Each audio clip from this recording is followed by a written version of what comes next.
So we're here with World Championship gold medalist Oblique Seville. But this evening, he's a spectator here at the Boys and Girls Championships. Oblique, first things first, we're almost at the big stages for the 100-meter finals between both boys and girls.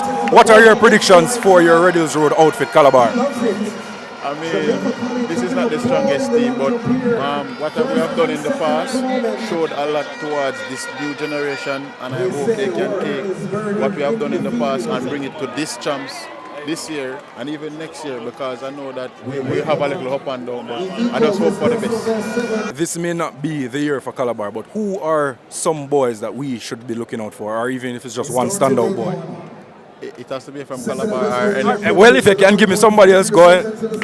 Ricky, he is a good talent. What do you see any of yourself in him?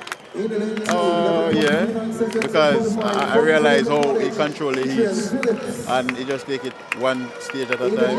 I like that. And also the 400-meter class 2 guy from Calabar is pretty good. So, do you think he can mash up the record?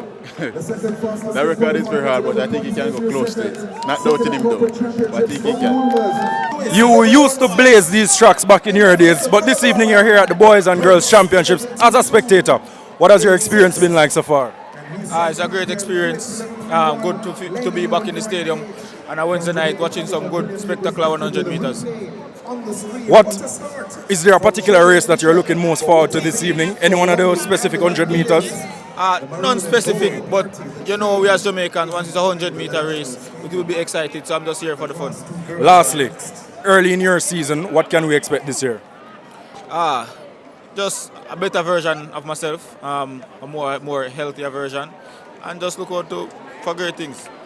Much respect.